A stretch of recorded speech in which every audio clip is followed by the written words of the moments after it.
Emwinodamwen bebe. Emwinodamwen orio. Emwinodamwen soko koko.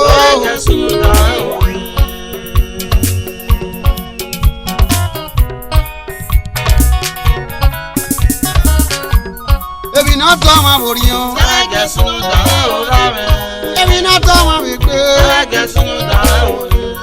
Emwinodamwen orio. Emwinodamwen soyinode. Emwinodamwen obie. Udasinage no pome. Inde ora.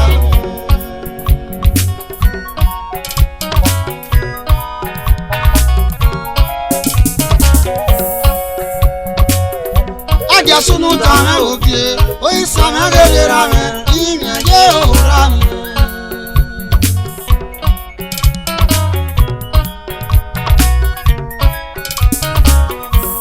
Sami wano kasi ti oke ki ara ititi kwawo koro lawo baba agesu gbegbe ora mi mo sami wano kami go keke ara iye nigi lawo baba agesu gbegbe ora mi mo sami wano kami wa keke ara iye tenati o lawo baba agesu gbegbe ora mi mo sami opiano kami ko keke ara iye nigi lawo baba agesu gbegbe ora mi Masami owono kamoto keke ara iye megine awowo baba agesu megbe ora me udato mame na omegbe ebi no kekere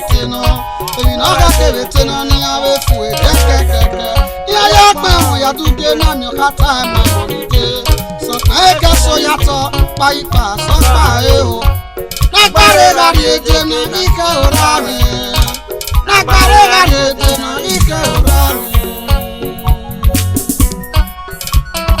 Mama, I don't know, Mama.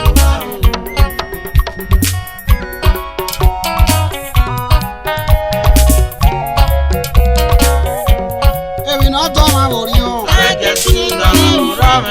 Emwinodamwen bebe. Emwinodamwen orio. Emwinodamwen soyinode.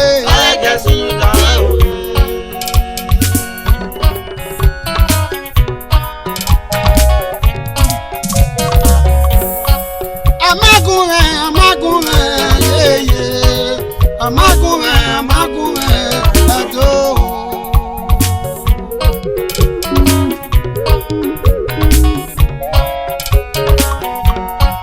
Amagunme, edo saya fie dagun me wiye.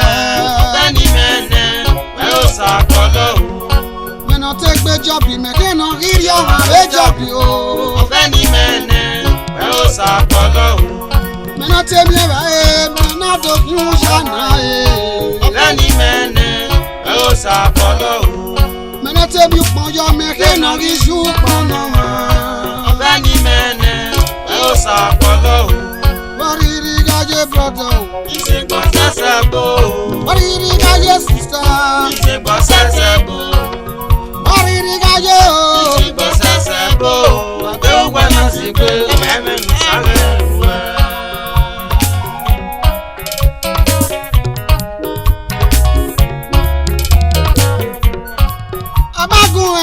Saya fie dagun me were. Beni mene, we o sakolo.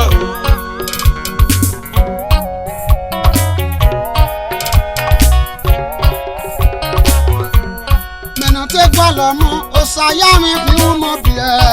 Beni mene, we o sakolo.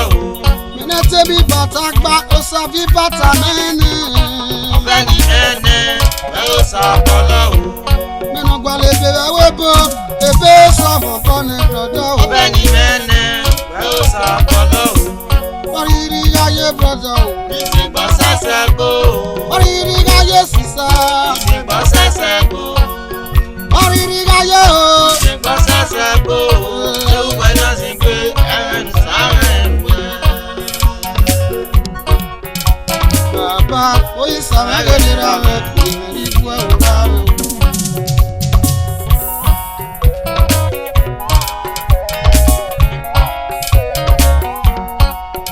Onigata o, ibi eto n'ụzọ m. gata Mr. Titu seni ese wagmo Aiga ngone agmo do anno me kana mi go eri wazia ewu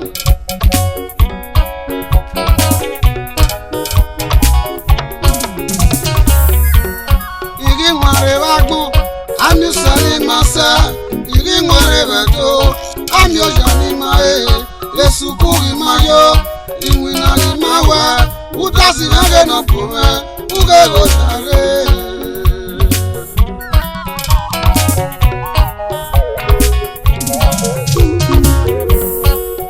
Igala ogwa Itigwa yu ogwa Salogwa mege nerame Yoga gbonu keme Oh, abijo mo ya na rivi ale uno Ina we wa lele ku Oni ne jugbe yogo Ogwe be o mayo oni ojinia Atakbarapa Amiri ni mati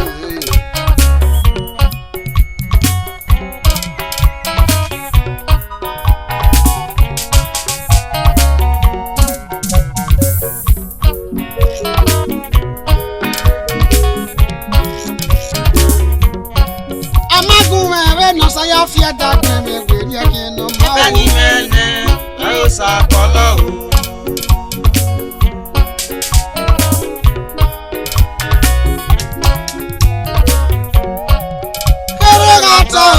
Awusa no seme Kere gata na modo ati una o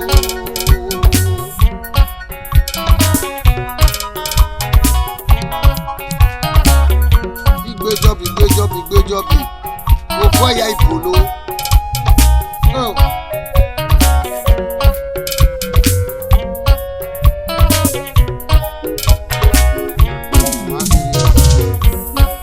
Amagun ebe no saya fia da me we ri Beni mene o sa kolo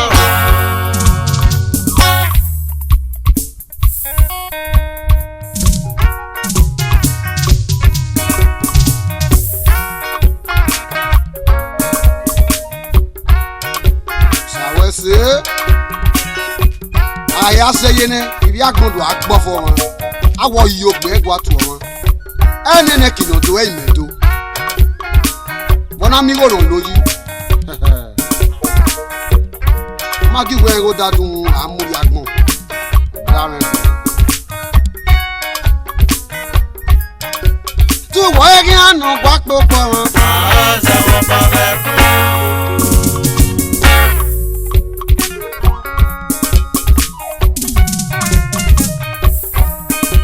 Tu wo egi anu gwa popo won Se wo pa be Ase popo mama so ba Ase popo mama so ba yin Udu ege wa obi Awo saba be wo me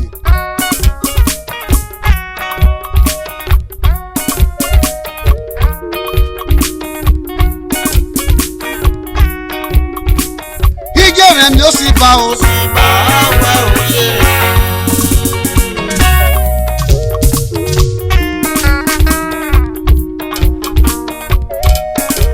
Iga sunu gagbe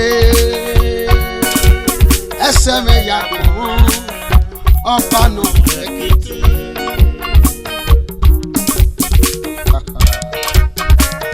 Ije me mi o si ba o si ba wa oye Ije ya bere jere Mo ma bu won ba ma ri bu won wa o ese oye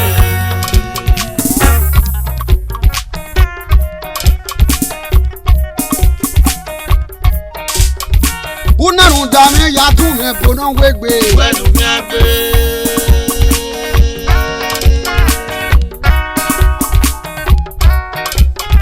Unarun da mi ya tun me boyo Wenu mi agbe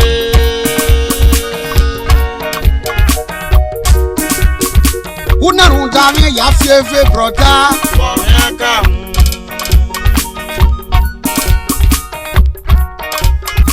Unarun da mi ya fieve Wo mi aka Naka weza eke na nadije Naka weza eke na nadije Weso bale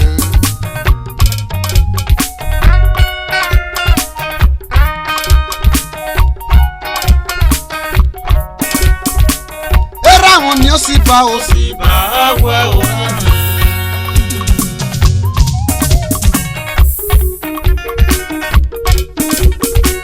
era me mi o si ba o si ba we o ra me nu ya tere ra me o ma ba ma ri bu o wa o ase o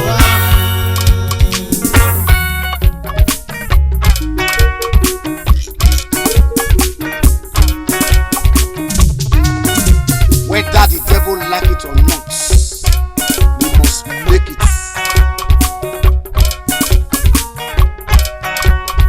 Unarudame ya dume bo.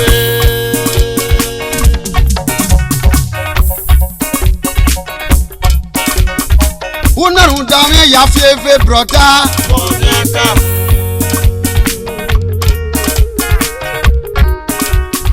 Unarudame ya fieve sister.